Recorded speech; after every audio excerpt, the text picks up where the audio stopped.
I cannot believe you would do this right here in the cafeteria. You should be ashamed of yourself. Go to the principal's office right now. You think my daughter deserves to eat like she did something wrong? Say it to my face. Say it now. The words hit the lunchroom like a door slammed shut. Every head turned. Every hand froze. A father had just walked into a quiet war, and he was done being polite about cruelty. Marcus Reed walked into the cafeteria, expecting a small smile and a shared sandwich. Instead, he walked into a scene that made his blood go cold. An adult stood over Layla's table like a guard at a gate, blocking the light with a clipboard and a stiff posture. Layla sat alone at a side table, her lunch untouched, her shoulders pulled in tight as if she was trying to shrink out of sight.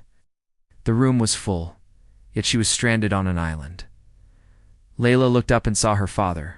Hope rose in her face, then stumbled when she saw the adult still hovering. The woman's voice was sharp, practiced, low enough to sound like a rule instead of a threat. Layla, you know the rules. You cannot sit here. The words were not loud, but they were heavy, the kind that make a child feel small, while everyone else pretends it is normal. Marcus did not rush. He did not flare up. He had a way of moving that came from years of keeping his head in hard places. Calm is a skill when your heart wants to explode. He carried a paper bag that smelled like warm bread, apples, and the faint sweetness of the little cookie he had tucked in as a surprise. He had come on his break, still in work boots, still wearing the tired kindness of a man who fixes things for a living. He stopped at the edge of the table, took in every detail. Layla's hands were folded in her lap, fingers clenched like she was holding herself together. Her old seat across the room sat empty at a lively table where other kids laughed and traded snacks. This separation had been made visible on purpose. Marcus felt the weight of it before anyone explained a thing. The woman noticed him and lifted her chin. "Sir, parents have to check in at the front office." The tone was not concern. It was control. It carried a quiet test, the way some people look at a man like Marcus and decide what he should do before he even speaks. Marcus looked past her and down to Layla. "Hey, Peanut," he said gently. "I brought your favorite." He set the lunch bag on the table with care, like he was placing peace in front of her. Layla's eyes flickered between him and the woman, trapped between comfort and fear. Marcus stood straight again. "Why is she sitting here?" he asked. The woman answered fast. She was moved. She is not supposed to sit with that group anymore. "Why?" Marcus asked again. Same volume, same steadiness, but with a gravity that pulled the room closer. The woman tightened her grip on the clipboard. "We have a seating policy. Kids who break lunch. Rules sit here until they earn their way back." Marcus looked at Layla's tray.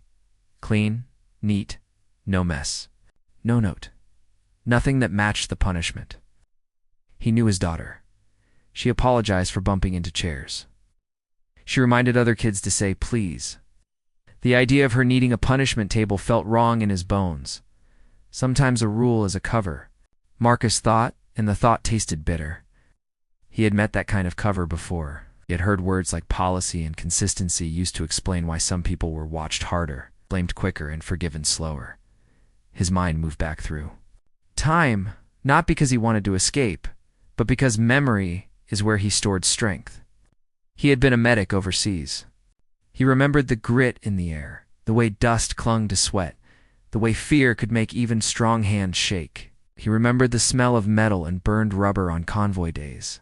Remembered kneeling in the dark beside someone's son, pressing gauze into a wound while trying to keep his own voice steady.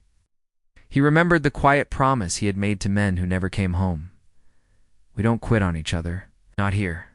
Not ever." When he returned, he did not bring war stories into his house. He brought patience. He brought routine.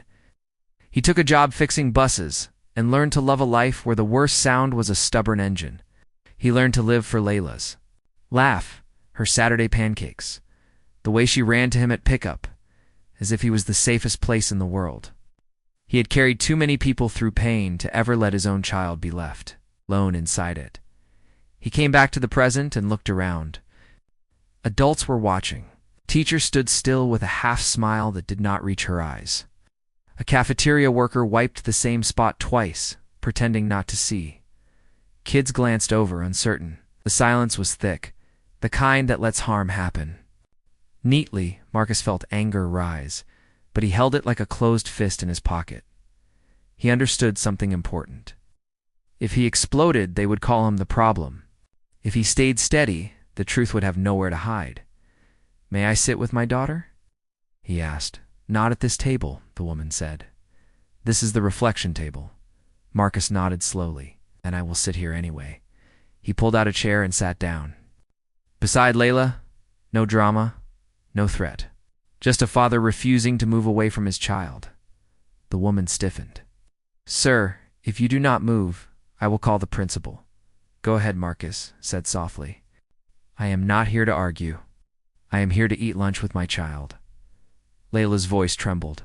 "Daddy, I don't want you to get in trouble." Marcus looked at her with a calm that wrapped around her like a blanket. Sometimes doing the right thing looks like trouble to people who are used to being wrong. He opened her sandwich and slid it closer. Layla took a slow bite, eyes wet. Still unsure if this safety would last, the woman walked away quickly, heels tapping a tight rhythm. The room stayed quiet. Then the first shift happened. A boy from Layla's old table stood up holding his tray. He looked at Layla, then at Marcus, then back at Layla. He walked over and sat down at the reflection table without a word. A girl followed, then another kid.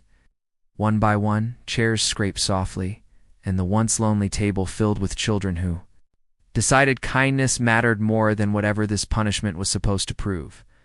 Marcus watched them arrive like a tide, felt the moral weight of their choice. Children see fairness in a way adults sometimes forget. Her silent move spoke, louder than any complaint. The principal arrived, expecting noise and conflict. Instead, he found a full reflection table, a quiet cafeteria, and a father sitting with a stillness that demanded respect without asking for it. Marcus stood. His voice stayed level. "My daughter was sent here for talking during a quiet minute. Yet I see kids talking at every table. If your policy is real, apply it to everyone. If it is not, then fix what is happening to her." The principal looked around at the kids, at Layla, at the way her small body had relaxed for the first time all day. He looked at the empty seat at the other table and understood what this had been. His face changed. "We will address this immediately," he said. "Layla may sit wherever she chooses." The woman with the clipboard lowered her eyes. She did not argue. The air around her deflated. A breath went through the room like a storm passing. Layla's shoulders lifted, then softened. She smiled fully now, a real one, and the kids around her smiled back. As lunch ended, no one cheered. No one made a scene. But something had been corrected in plain sight. Quiet injustice had been stopped by a quiet man who refused to step away. Layla leaned into Marcus while they stood to leave. "Thank you for coming," she whispered. "I will always come," Marcus told her. "Even when you do not know you need me." They walked out hand in hand. Marcus did not feel like a hero.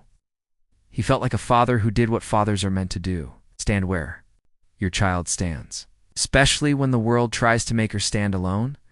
And the lesson of that day was simple enough to carry anywhere. Dignity does not need to shout. Some battles are won with noise, but the deepest ones are won by steady love that refuses to move. If this story touched you, comment where you were watching from and what you felt in that lunchroom. Have you ever seen quiet strength change a room? Share your thoughts and subscribe. For more stories that honor the silent heroes among us,